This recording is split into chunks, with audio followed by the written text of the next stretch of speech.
Dragon ಎದೆಯಲ್ಲಿ ನಡುಕ. ಅರುಣಾಚಲದಲ್ಲಿ ಭಾರತದ ಬಿಗ್ ಗೇಮ್ ಪ್ಲಾನ್. ಗಡಿಯಲ್ಲಿ ಚೀನಾಕ್ಕೆ ಬಿಗ್ ಶಾಕ್. ಹಿಮದ ಮಡಿಲಲ್ಲಿ ಹೊಸ ಕ್ರಾಂತಿ. ಡ್ರ್ಯಾಗನ್ ನಿದ್ದೆಗೆಡಿಸಿದ ನವಭಾರತ. ಸ್ನೇಹಿತರೆ, ಎಲ್ರಿಗೂ ನಮಸ್ಕಾರ. ಒಂದು ಕಾಲದಲ್ಲಿ ನಮ್ಮ ರಾಜಧಾನಿ ದೆಹಲಿಯ ನಾಯಕರು ಗಡಿಯಲ್ಲಿ ರಸ್ತೆಗಳನ್ನು ನಿರ್ಮಿಸಿದರೆ ಶತ್ರುಗಳು ಆ ರಸ್ತೆಗಳನ್ನು ಬಳಸಿಕೊಂಡು ನಮ್ಮ ದೇಶದೊಳಗೆ ನುಗ್ಗಬಹುದು ಎನ್ನುವ ಭೀತಿಯಲ್ಲಿ ಬದುಕುತ್ತಿದ್ದರು. ಆ ರಕ್ಷಣಾತ್ಮಕ ಅಂಜಿಕೆಯನ್ನು ಬಂಡವಾಳ ಮಾಡಿಕೊಂಡಿದ್ದ ನೆರೆಯ ಡ್ರ್ಯಾಗನ್ ರಾಷ್ಟ್ರ ಚೀನಾ ನಮ್ಮ ಗಡಿಯುದ್ದಕ್ಕೂ ಭಾರೀ ರಸ್ತೆಗಳನ್ನು ಕಟ್ಟಿಕೊಂಡು ನಮ್ಮನ್ನು ಬೆದರಿಸ್ತಿತ್ತು. ಆದರೆ ಇಂದು ಕಾಲ ಬದಲಾಗಿದೆ. ಭಾರತದ ತಂತ್ರಗಾರಿಕೆ ಸಂಪೂರ್ಣವಾಗಿ ತಲೆಕೆಳಗಾಗಿದೆ. ಈಗ ನವಭಾರತವು ಗಡಿಯಲ್ಲಿ ಮೂಲಭೂತ ಸೌಕರ್ಯಗಳನ್ನು ಎಷ್ಟು ವೇಗವಾಗಿ ಮತ್ತು ಎಷ್ಟು ಬೃಹತ್ತಾಗಿ ನಿರ್ಮಿಸುತ್ತಿದೆ ಎಂದರೆ ಆ ವೇಗವನ್ನು ಕಂಡು ಚೀನಾದ ಸೇನಾಪಡೆಗಳು ಅಕ್ಷರಶಃ ಬೆಚ್ಚಿಬಿದ್ದಿವೆ. ಹೌದು ಸ್ನೇಹಿತರೆ, ನಾವು ಮಾತನಾಡುತ್ತಿರುವುದು ಈಶಾನ್ಯ ಭಾರತದ ಕಾವಲುಗಾರ ಅರುಣಾಚಲ ಪ್ರದೇಶದಲ್ಲಿ ಭಾರತ ಸರ್ಕಾರ ಜಾರಿಗೆ ತರುತ್ತಿರುವ ಬೃಹತ್ ಬಿಗ್ ಗೇಮ್ ಪ್ಲಾನ್ ಬಗ್ಗೆ. ಮೇಕ್ ಮಹೋನ್ ಲೈನ್ ಉದ್ದಕ್ಕೂ ಭಾರತ ಹೆಣೆಯುತ್ತಿರುವ ಚೀನಾದ ವಿಸ್ತರಣವಾದಿ ಕುತಂತ್ರಗಳನ್ನು ಸಂಪೂರ್ಣವಾಗಿ ಭಸ್ಮ ಮಾಡಲು ಸಿದ್ಧವಾಗಿದೆ. ರಸ್ತೆಗಳು, ಸೇತುವೆಗಳು, ಸುರಂಗ ಮಾರ್ಗಗಳು ಮತ್ತು ಗಡಿ ಗ್ರಾಮಗಳ ಪುನರುಜ್ಜೀವನದ ಮೂಲಕ ಭಾರತವು ಚೀನಾಕ್ಕೆ ಜಗತ್ತೇ ನಿಬ್ಬೆರಗಾಗುವಂಥ ತಿರುಗೇಟು ನೀಡುತ್ತಿದೆ. ಭಾರತದ ಭವಿಷ್ಯದ ರಕ್ಷಣಾ ಭದ್ರಕೋಟೆಯಾಗಿ ಅರುಣಾಚಲ ಪ್ರದೇಶ ಹೇಗೆ ಬದಲಾಗುತ್ತಿದೆ ಎನ್ನುವ ಪ್ರತಿಯೊಂದು ಇನ್ಸೈಡ್ ಡೀಟೇಲ್ಸನ್ನು ಅತ್ಯಂತ ನಿಖರವಾಗಿ ನಿಮ್ಮ ಮುಂದೆ ಬೆತ್ತಲೆ ಮಾಡುವ ನಿಮ್ಮ ನೆಚ್ಚಿನ ಡಿಜಿಟಲ್ ನ್ಯೂಸ್ ಕನ್ನಡ ವಾಹಿನಿಯ ಮತ್ತೊಂದು ಅತಿ ಸ್ಫೋಟಕ ತನಿಖಾ ವರದಿಗೆ ನಿಮಗೆಲ್ಲರಿಗೂ ಆತ್ಮೀಯ ಸೌಜನ್ಯದ ಸ್ವಾಗತ. ಸ್ನೇಹಿತರೆ, ರಕ್ಷಣಾ ಸಚಿವಾಲಯ ಮತ್ತು ಬಾರ್ಡರ್ ರೋಡ್ಸ್ ಆರ್ಗನೈಸೇಷನ್ನಿಂದ ಹೊರಬಿದ್ದಿರುವ ಆ ಬಿಗ್ ಬ್ರೇಕಿಂಗ್ ರಿಪೋರ್ಟ್ ಎಂದರೆ ಕೇವಲ ಸೈನಿಕರನ್ನ ಮಾತ್ರ ನಂಬಿಕೊಳ್ಳದೆ ಗಡಿಭಾಗದ ಸ್ಥಳೀಯ ನಾಗರಿಕರನ್ನೇ ದೇಶದ ಮೊದಲ ರಕ್ಷಣಾ ಪಡೆಯಾಗಿ ಪರಿವರ್ತಿಸುತ್ತಿರುವ ಆಘಾತಕಾರಿ ಹಾಗೂ ರೋಚಕ ವಾಸ್ತವ ಇದು. ಅಷ್ಟಕ್ಕೂ ಗಡಿಯಲ್ಲಿ ಚೀನಾ ನಿರ್ಮಿಸಿದ ಡ್ಯುಯಲ್ ಯೂಸ್ ವಿಲೇಜ್ಗಳಿಗೆ ಕೌಂಟರ್ ಕೊಡಲು ಭಾರತವು ವೈಬ್ರೆಂಟ್ ವಿಲೇಜ್ ಪ್ರೋಗ್ರಾಂ ಎನ್ನುವ ಮಾಸ್ಟರ್ ಪ್ಲಾನ್ ಅನ್ನು ಪ್ರಯೋಗಿಸಿದ್ದೇಕೆ? ಸೆಲಾ ಟನಲ್ ಮತ್ತು ಬರೋಬ್ಬರಿ 2000 ಕಿಲೋಮೀಟರ್ ಉದ್ದದ ಫ್ರಾಂಟಿಯರ್ ಹೈವೇ ಚೀನಾದ ನಿದ್ದೆಗೆಡಿಸಿರುವ ಆ ತಾಂತ್ರಿಕ ರಹಸ್ಯವೇನು? ಚೀನಾ ಬ್ರಹ್ಮಪುತ್ರ ನದಿಯ ನೀರನ್ನು ತಡೆ ಹಿಡಿದು ಜಲಸಮರ ಸಾರಲು ಮುಂದಾದಾಗ ಭಾರತವು ಸಿಯಾಂಗ್ ಅಣೆಕಟ್ಟುಗಳ ಮೂಲಕ ಹೆಣೆದ ಆ ಕೌಂಟರ್ ಸ್ಟ್ರಾಟರ್ಜಿ ಎಂಥದ್ದು? ಮತ್ತು ಎಲ್ಲಕ್ಕಿಂತ ಮುಖ್ಯವಾಗಿ ಅರುಣಾಚಲದ ಗಡಿಯಲ್ಲಿ ಬ್ರಹ್ಮೋಸ್ ಕ್ಷಿಪಣಿಗಳು ಮತ್ತು ಮೌಂಟೇನ್ ಸ್ಟ್ರೈಕ್ ಕ್ರಾಫ್ಟ್ಸ್ ನಿಯೋಜನೆಯೊಂದಿಗೆ ಭಾರತವು ತನ್ನ ಡಿಫೆನ್ಸಿವ್ ನಿಲುವನ್ನು ಅಫೆನ್ಸಿವ್ ಆಗಿ ಬದಲಾಯಿಸಿದ ಆ ಜಿಯೋಪಾಲಿಟಿಕಲ್ ಲೆಕ್ಕಾಚಾರ ಹೇಗಿದೆ? ಭಾರತವು ತನ್ನ ಡಿಫೆನ್ಸಿವ್ ನಿಲುವನ್ನು ಅಫೆನ್ಸಿವ್ ಆಗಿ ಬದಲಾಯಿಸಿದ ಆ ಜಿಯೋಪಾಲಿಟಿಕಲ್ ಲೆಕ್ಕಾಚಾರ ಹೇಗಿದೆ? ಬನ್ನಿ, ಇಂದಿನ ನಮ್ಮ ಈ ಮೆಗಾ ಡೀಪ್ ಡೈವ್ ವಿಶೇಷ ವಿಶ್ಲೇಷಣೆಯಲ್ಲಿ ಅರುಣಾಚಲ ಪ್ರದೇಶದಲ್ಲಿ ಭಾರತದ ಬಿಗ್ ಗೇಮ್ ಪ್ಲಾನ್ ಮತ್ತು ಚೀನಾ ಗಡಿ ವಿವಾದದ ಪ್ರತಿಯೊಂದು ಇನ್ಸೈಡ್ ಸೀಕ್ರೆಟನ್ನು ಎಳೆ ಎಳೆಯಾಗಿ ಬಿಚ್ಚಿಡೋಣ. ಈ ಮಾಹಿತಿಯನ್ನು ಪ್ರತಿಯೊಬ್ಬ ಜವಾಬ್ದಾರಿಯುತ ಭಾರತೀಯನು ತಿಳಿದುಕೊಳ್ಳಲೇಬೇಕು. ಹೀಗಾಗಿ ವಿಡಿಯೋವನ್ನು ಎಲ್ಲೂ ಸ್ಕಿಪ್ ಮಾಡದೆ ಕೊನೆವರೆಗೂ ವೀಕ್ಷಿಸಿ. ವೈಬ್ರೆಂಟ್ ವಿಲೇಜ್ ಪ್ರೋಗ್ರಾಮ್, ಸ್ಥಳೀಯರೇ ನಮ್ಮ ಮೊದಲ ಕಾವಲುಗಾರರು. ವೀಕ್ಷಕರ, ಚೀನಾವು ಗಡಿಯಲ್ಲಿ ಆಡುತ್ತಿದ್ದ ಅತಿದೊಡ್ಡ ಕುತಂತ್ರವೆಂದರೆ ಅದು ಕ್ಸಿಯಾಂಗ್ಒಕಾಂಗ್ ವಿಲೇಜಸ್ ಅಂದರೆ ಸಂಪದ್ಭರಿತ ಗ್ರಾಮಗಳ ನಿರ್ಮಾಣ. ಚೀನಾ ತನ್ನ ಗಡಿಯುದ್ದಕ್ಕೂ ನೂರಾರು ಹಳ್ಳಿಗಳನ್ನು ಕೃತಕವಾಗಿ ನಿರ್ಮಿಸಿ ಅಲ್ಲಿ ತನ್ನ ನಾಗರಿಕರನ್ನು ಬಲವಂತವಾಗಿ ತಂದು ಕೂರಿಸಿತ್ತು. ಯುದ್ಧದ ಸಮಯದಲ್ಲಿ ಆ ಹಳ್ಳಿಗಳನ್ನು ಡ್ಯುಯಲ್ ಯೂಸ್ ತಂತ್ರ ಅದರದ್ದಾಗಿತ್ತು. ಇದಕ್ಕೆ ಪ್ರತಿಯಾಗಿ ಭಾರತವು ಈಗ ಒಂದು ಅದ್ಭುತವಾದ ಮಾಸ್ಟರ್ ಸ್ಟ್ರೋಕನ್ನು ಪ್ರಯೋಗಿಸಿದೆ. ಅದೇ ವೈಬ್ರೆಂಟ್ ವಿಲೇಜ್ ಪ್ರೋಗ್ರಾಮ್. ಒಂದು ಕಾಲದಲ್ಲಿ ನಮ್ಮ ಗಡಿ ಗ್ರಾಮಗಳಲ್ಲಿ ಯಾವುದೇ ಸೌಲಭ್ಯಗಳಿಲ್ಲದೆ ಅಲ್ಲಿನ ಜನರು ಊರು ಬಿಟ್ಟು ಪಟ್ಟಣಗಳತ್ತ ವಲಸೆ ಹೋಗ್ತಿದ್ರು. ಇದರಿಂದ ಗಡಿ ಭಾಗಗಳು ಖಾಲಿಯಾಗಿ ಚೀನಾಕ್ಕೆ ನುಸುಳಲು ಸುಲಭವಾಗ್ತಿತ್ತು.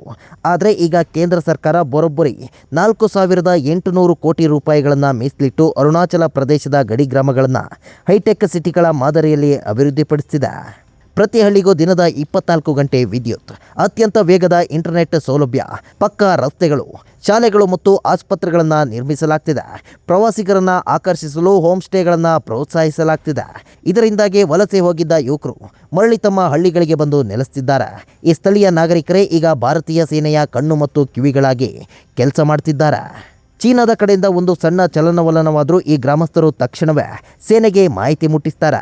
ನಮ್ಮ ನಾಗರಿಕರೇ ನಮ್ಮ ಮೊದಲ ರಕ್ಷಣಾ ಪಡೆಯಾಗಿ ಮಾರ್ಪಟ್ಟಿರುವುದು ಚೀನಾದ ಬೆವರಿಳಿಸಿದೆ. ಸೆಲಾ ಟನಲ್ ಮತ್ತು ಫ್ರಾಂಟಿಯರ್ ಹೈವೇ, ಹಿಮದಲ್ಲೂ ಮಿಂಚಿನ ಸಂಚಾರ. ಚೀನಾಕ್ಕೆ ಅರುಣಾಚಲ ಪ್ರದೇಶದ ಮೇಲೆ ಕಣ್ಣಿಟ್ಟಿದ್ರೆ ಅದರಲ್ಲಿ ಅತಿ ಹೆಚ್ಚು ವ್ಯಾಮೋಹ ಇರುವುದು ತವಾಂಗ್ ಪ್ರದೇಶದ ಮೇಲೆ. ಏಕೆಂದರೆ ತವಾಂಗ್ ಬೌದ್ಧ ಧರ್ಮದ ಅತಿ ದೊಡ್ಡ ಕೇಂದ್ರವಾಗಿದೆ. ಮಳೆಗಾಲ ಮತ್ತು ಚಳಿಗಾಲದಲ್ಲಿ ಭಾರೀ ಹಿಮಪಾತದಿಂದಾಗಿ ತವಾಂಗ್ ಸಂಪರ್ಕ ಕಡಿದುಕೊಳ್ಳುತ್ತಿತ್ತು. ಈ ಭೌಗೋಳಿಕ ದೌರ್ಬಲ್ಯವನ್ನು ಬಳಸಿಕೊಂಡ ಚೀನಾ ದಾಳಿ ಮಾಡಬಹುದು ಎನ್ನುವ ಆತಂಕವಿತ್ತು. ಆದರೆ ಭಾರತವು ಸೇಲಾ ಟನಲ್ ಎನ್ನುವ ಬೃಹತ್ ಇಂಜಿನಿಯರಿಂಗ್ ಅದ್ಭುತವನ್ನು ನಿರ್ಮಿಸುವ ಮೂಲಕ ಚೀನಾದ ಆಸೆಯನ್ನು ಸಂಪೂರ್ಣವಾಗಿ ಸರ್ವನಾಶ ಮಾಡಿದೆ. 13,000 ಅಡಿಗಳ ಎತ್ತರದಲ್ಲಿ ನಿರ್ಮಿಸಲಾಗಿರುವ ಈ ವಿಶ್ವದ ಅತಿ ಉದ್ದದ ಟ್ವಿನ್ ಲೇನ್ ಸುರಂಗ ಮಾರ್ಗವು ಈಗ ಎಲ್ಲ ಹವಾಮಾನದಲ್ಲೂ ತವಾಂಗ್ಗೆ ಸಂಪರ್ಕ ಕಲ್ಪಿಸುತ್ತಿದೆ. ಅಂದ್ರೆ ಚಳಿಗಾಲದಲ್ಲಿ ಎಷ್ಟೇ ಹಿಮ ಸುರಿದ್ರೂ ನಮ್ಮ ಸೇನಾಪಡೆಗಳು ಮತ್ತು ಶಸ್ತ್ರಾಸ್ತ್ರಗಳು ಕೆಲವು ಗಂಟೆಗಳಲ್ಲಿ ಯಾವುದೇ ಅಡೆತಡೆ ಇಲ್ಲದೆ ಗಡಿಯನ್ನು ತಲುಪಬಹುದು. ಇದರ ಜೊತೆಗೆ ಭಾರತದ ಸರ್ಕಾರವು ಅರುಣಾಚಲ ಪ್ರದೇಶದ ಮೆಕ್ ಮಹೋನ್ ಲೈನ್ ಉದ್ದಕ್ಕೂ ಬರೋಬ್ಬರಿ 2,000 ಕಿಲೋಮೀಟರ್ ಉದ್ದದ ಫ್ರಾಂಟಿಯರ್ ಹೈವೇಯನ್ನು ನಿರ್ಮಿಸುತ್ತಿದೆ. ಗಡಿಯ ಒಂದು ತುದಿಯಿಂದ ಇನ್ನೊಂದು ತುದಿಗೆ ಅತ್ಯಂತ ವೇಗವಾಗಿ ಸೈನಿಕರನ್ನು ಶಿಫ್ಟ್ ಮಾಡಲು ಈ ಹೆದ್ದಾರಿ ಅತಿ ದೊಡ್ಡ ಗೇಮ್ ಚೇಂಜರ್ ಆಗಲಿದೆ. ಚೀನಾವು ತನ್ನ ಕಡೆಯಿಂದ ಎಷ್ಟೇ ರಸ್ತೆಗಳನ್ನು ಕಟ್ಟಿಕೊಂಡರೂ ಭಾರತದ ಈ ಫ್ರಾಂಟಿಯರ್ ಹೈವೇ ಆ ಎಲ್ಲ ರಸ್ತೆಗಳಿಗೂ ಕೌಂಟರ್ ಕೊಡಲು ಸಿದ್ಧವಾಗಿದೆ. ಡಿಫೆನ್ಸ್ನಿಂದ ಅಫೆನ್ಸ್ ಕಡೆಗೆ ಗಡಿಯಲ್ಲಿ ಬ್ರಹ್ಮೋಸ್ ಆರ್ಭಟ. ಮೂಲಭೂತ ಸೌಕರ್ಯಗಳ ಜೊತೆಗೆ ಭಾರತದ ಸೇನಾ ನಿಯೋಜನೆಯ ಸ್ವರೂಪವು ಈಗ ಸಂಪೂರ್ಣವಾಗಿ ಬದಲಾಗಿದೆ. ಹಿಂದೆ ನಾವು ಕೇವಲ ನಮ್ಮ ಜಾಗವನ್ನು ಕಾಪಾಡಿಕೊಳ್ಳುವ ರಕ್ಷಣಾತ್ಮಕ ಅಂದರೆ ಡಿಫೆನ್ಸಿವ್ ತಂತ್ರವನ್ನು ಅನುಸರಿಸುತ್ತಿದ್ದೆವು. ಆದರೆ ಈಗ ನಮ್ಮ ನವಭಾರತವು ಆಕ್ರಮಣಕಾರಿ ರಕ್ಷಣೆ ಅಂದರೆ ಅಫೆನ್ಸಿವ್ ಡಿಫೆನ್ಸ್ ತಂತ್ರಕ್ಕೆ ಶಿಫ್ಟ್ ಆಗಿದೆ. ಅರುಣಾಚಲ ಪ್ರದೇಶದ ಗಡಿಯಲ್ಲಿ ಭಾರತವು ತನ್ನ ಅತ್ಯಂತ ಮಾರಕ ಬ್ರಹ್ಮೋಸ್ ಕ್ರೂಸ್ ಕ್ಷಿಪಣಿಗಳನ್ನು ನಿಯೋಜಿಸಿದೆ. ಈ ಕ್ಷಿಪಣಿಗಳು ಚೀನಾದ ಯಾವುದೇ ಸೇನಾ ನೆಲೆಯನ್ನು ಕೇವಲ ಕೆಲವು ನಿಮಿಷಗಳಲ್ಲಿ ಧ್ವಂಸ ಮಾಡಬಲ್ಲ ಸಾಮರ್ಥ್ಯವನ್ನು ಹೊಂದಿವೆ. ಇದರ ಜೊತೆಗೆ ಅಮೆರಿಕಾದಿಂದ ತರಿಸಲಾಗಿರುವ ಚಿನೂಕ್ ಹೆಲಿಕಾಪ್ಟರ್ಗಳು M777 ಅಲ್ಟ್ರಾಲೈಟ್ ಹೋವಿಟಿರ್ ಫಿರಂಗಿಗಳನ್ನು ಹೊತ್ತುಕೊಂಡು ಪರ್ವತದ ತುದಿಗಳಲ್ಲಿ ನಿಯೋಜನೆಗೊಳ್ಳುತ್ತಿವೆ. ಅಷ್ಟೇ ಅಲ್ಲದೆ ಭಾರತೀಯ ಸೇನೆಯು LACಯಲ್ಲಿ ಚೀನಾವನ್ನು ಎದುರಿಸಲೆಂದೇ ವಿಶೇಷವಾಗಿ ತರಬೇತಿ ಪಡೆದ ಮೌಂಟೇನ್ ಸ್ಟ್ರೈಕ್ ಕಾರ್ಪ್ಸನ್ನು ರಚಿಸಿದೆ. ಪರ್ವತದ ಯುದ್ಧದಲ್ಲಿ ಪರಿಣಿತಿ ಹೊಂದಿರುವ ಈ ಪಡೆಗಳು ಚೀನಾ ಏನಾದರೂ ಖ್ಯಾತೆ ತೆಗೆದರೆ ಕೇವಲ ತಡೆಯುವುದಷ್ಟೇ ಅಲ್ಲ, ಚೀನಾದ ಗಡಿಯೊಳಗೆ ನುಗ್ಗಿ ಅವರ ನೆಲೆಗಳನ್ನು ಧ್ವಂಸ ಮಾಡುವ ತಾಕತ್ತು ಹೊಂದಿವೆ. ಈ ಭಾರೀ ಸೇನಾ ಬಲವರ್ಧನೆಯನ್ನು ಕಂಡು ಬೀಜಿಂಗ್ನ ಸೇನಾಧಿಕಾರಿಗಳಿಗೆ ಏನು ಮಾಡಬೇಕೆಂದೇ ತೋಚದಂತಾಗಿದೆ. ಜಲಸಮರ, ಬ್ರಹ್ಮಪುತ್ರ ನದಿಯ ಮೇಲಿನ ಚೀನಾದ ಕರಾಳ ಷಡ್ಯಂತ್ರ. ರಸ್ತೆ ಮತ್ತು ಸೇನೆಯ ವಿಚಾರದಲ್ಲಿ ಭಾರತವನ್ನು ಎದುರಿಸಲು ಸಾಧ್ಯವಿಲ್ಲ ಎಂದು ಅರಿತ ಚೀನಾ ಈಗ ನೀರಿನ ಮೂಲಕ ಆರ್ಥಿಕ ಭಯೋತ್ಪಾದನೆ ಮಾಡಲು ಮುಂದಾಗಿದೆ. ಭಾರತದಲ್ಲಿ ಬ್ರಹ್ಮಪುತ್ರ ಎಂದು ಕರೆಯಲ್ಪಡುವ ನದಿಯು ಟಿಬೆಟ್ನಲ್ಲಿ ಯಾರ್ಲುಂಗ್ ತಾಂಗ್ಪೋ ಎನ್ನುವ ಹೆಸರಿನಲ್ಲಿ ಹುಟ್ಟುತ್ತದೆ. ಚೀನಾ ಈ ನದಿಯ ಮೇಲೆ ಬೃಹತ್ ಅಣೆಕಟ್ಟುಗಳನ್ನು ನಿರ್ಮಿಸಿ ಒಮ್ಮೆಲೆ ನೀರನ್ನು ಬಿಟ್ಟು ಅರುಣಾಚಲ ಮತ್ತು ಅಸ್ಸಾಂನಲ್ಲಿ ಭಾರೀ ಪ್ರವಾಹ ಸೃಷ್ಟಿಸುವ ಅಥವಾ ನೀರನ್ನೇ ತಡೆಹಿಡಿದು ಬರಗಾಲ ಸೃಷ್ಟಿಸುವ ಕರಾಳ ಷಡ್ಯಂತ್ರವನ್ನು ರೂಪಿಸಿದೆ. ಆದರೆ ನವಭಾರತ ಇಲ್ಲಿಯೂ ಚೀನಾಕ್ಕೆ ಬಿಗ್ ಶಾಕ್ ನೀಡಿದೆ. ಅಂತಾರಾಷ್ಟ್ರೀಯ ಜಲ ಕಾನೂನಿನ ಪ್ರಕಾರ ಕೆಳಭಾಗದ ದೇಶವು ನದಿಯ ಮೇಲೆ ತನ್ನ ಯೋಜನೆಗಳನ್ನು ಹೊಂದಿದ್ರೆ ಮೇಲ್ಭಾಗದ ದೇಶ ನೀರನ್ನು ತಡೆಯುವಂತಿಲ್ಲ. ಇದನ್ನೇ ಅಸ್ತ್ರವನ್ನಾಗಿ ಬಳಸಿಕೊಂಡಿರುವ ಭಾರತ ಅರುಣಾಚಲ ಪ್ರದೇಶದ ಸಿಯಾಂಗ್ ಮತ್ತು ಸುಬನ್ಸಿರಿ ನದಿಗಳ ಮೇಲೆ ಬೃಹತ್ ಜಲವಿದ್ಯುತ್ ಯೋಜನೆಗಳನ್ನು ಸಮರೋಪಾದಿಯಲ್ಲಿ ನಿರ್ಮಿಸುತ್ತಿದೆ. ಈ ಅಣೆಕಟ್ಟುಗಳು ಚೀನಾ ಏಕೈಕಿ ಬಿಡುವ ಪ್ರವಾಹದ ನೀರನ್ನು ತಡೆದು ನಿಲ್ಲಿಸುವ ಬೃಹತ್ ಜಲಾಶಯಗಳಾಗಿ ಕೆಲಸ ಮಾಡುತ್ತವೆ. ಚೀನಾದ ಜಲಸಮರವನ್ನು ಅದೇ ನೀರಿನ ಮೂಲಕವೇ ಸೋಲಿಸಲು ಭಾರತ ಅತ್ಯಂತ ಚಾಣಾಕ್ಷ ಬ್ಲೂಪ್ರಿಂಟ್ ಅನ್ನು ಈಗಾಗಲೇ ಕಾರ್ಯಗತಗೊಳಿಸಿದೆ. ಗಟ್ಟಿ ನಾಯಕತ್ವದ ದಿಟ್ಟ ಹೆಜ್ಜೆ, ಚೀನಾಕ್ಕೆ ಭಾರೀ ಮುಖಭಂಗ. ವೀಕ್ಷಕ ಬಂಧುಗಳೇ, ನಮ್ಮ ಇಂದಿನ ಈ ಅತ್ಯಂತ ರೋಚಕ ಅರುಣಾಚಲ ಪ್ರದೇಶದಲ್ಲಿ ಭಾರತದ ಬಿಗ್ ಗೇಮ್ ಪ್ಲಾನ್ ಮತ್ತು ಚೀನಾ ಗಡಿ ವಿವಾದದ ಮುಖವಾಡವನ್ನು ಬಿಚ್ಚಿಡುವ ತನಿಖಾ ವಿಶ್ಲೇಷಣೆಯ ಅಂತಿಮ ಹಂತಕ್ಕೆ ನಾವು ತಲುಪಿದ್ದೇವೆ. ಭಾರತವು ಇಂದು ಚೀನಾಕ್ಕೆ ಕೇವಲ ಮಾತುಗಳಲ್ಲಿ ಉತ್ತರ ನೀಡುತ್ತಿಲ್ಲ, ಬದಲಾಗಿ ಕೃತಿಯ ಮೂಲಕ ಅಂದರೆ ತನ್ನ ಬೃಹತ್ ಯೋಜನೆಗಳ ಮೂಲಕ ಕಪಾಳ ಮೋಕ್ಷ ಮಾಡುತ್ತಿದೆ. ಸೇಲಾ ಟನಲ್, ಫ್ರಾಂಟಿಯರ್ ಹೈವೇ ಮತ್ತು ವೈಬ್ರೆಂಟ್ ವಿಲೇಜ್ ಪ್ರೋಗ್ರಾಂಗಳು ಕೇವಲ ಇಟ್ಟಿಗೆ ಮತ್ತು ಸಿಮೆಂಟ್ನ ಕಟ್ಟಡಗಳಲ್ಲ, ಇವು ನವಭಾರತದ ಆತ್ಮವಿಶ್ವಾಸದ ಸಂಕೇತಗಳಾಗಿವೆ.